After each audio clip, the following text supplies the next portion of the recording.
The broadcast is now starting. All attendees are in listen-only mode.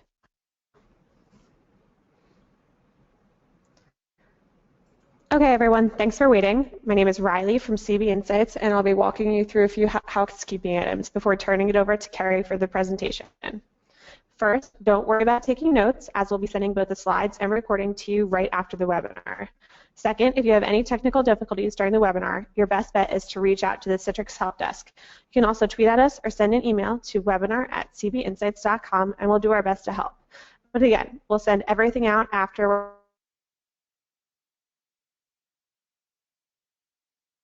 so don't worry too much. Okay, so we're moving through a lot of data and insights and doing it pretty quickly, but we also want to make sure we're answering questions and keeping this relevant.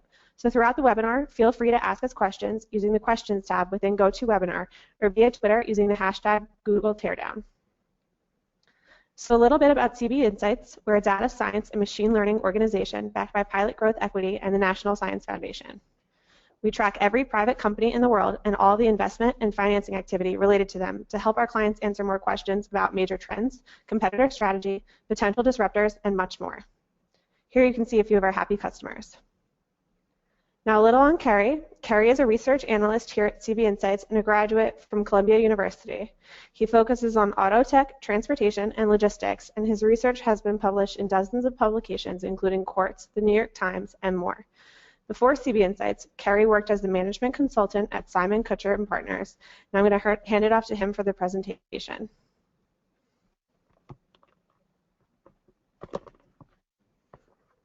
All right, great. Thanks, Riley, and thanks everyone for joining us on our webinar today. Before we get into it, here's a quick overview of the topics we'll be covering. We'll start with a brief introduction to Alphabet as a whole, and then we'll dive into startup investment activity across Google proper, Google Ventures, and Google Capital.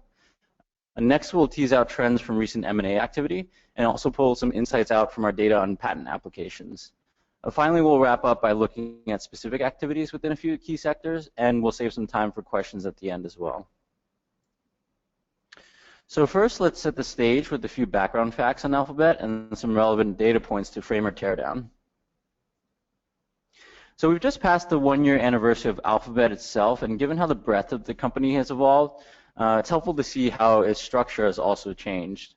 Obviously, the primary subsidiary is still Google proper, and here we've recently seen some centralization as well, within key focus areas such as the cloud and enterprise work coming under one unified banner, as well as a new consolidated hardware division.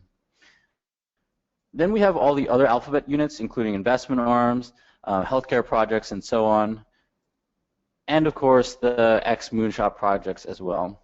This is obviously not an exhaustive listing, and today will also be an overview of key themes as opposed to diving into every space they're working in.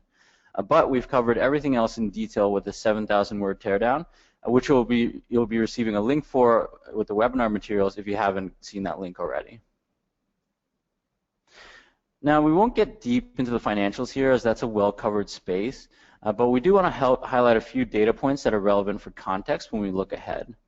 From Alphabet's second quarter results, we've seen that Google's traditional profit center of advertising is doing as well as ever and has managed to transition successfully to mobile platforms. But even with all the initiatives we've listed on the last slide, it's clear how much they still depend on this original revenue stream. And when you dig a little deeper, you find that Google is more dependent on driving traffic to its own sites than it ever has been in the past. And cost per click metrics are also declining as mobile ads are less lucrative. These data points are good to keep in mind as we think about how Alphabet is pushing for new avenues for growth in areas like cloud and enterprise, AI, hardware, AR, VR, and so on. Now, as we know, Ruth Porat came on as CFO just before Alphabet was formed, and she really has been seen as instrumental in reorienting Alphabet's strategy.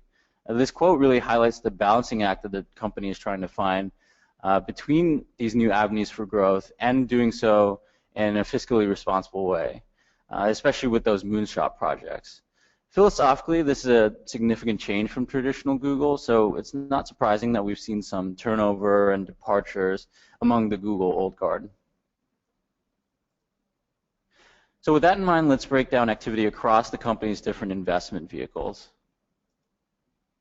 So starting with a high-level overview of new deal activity across Google proper,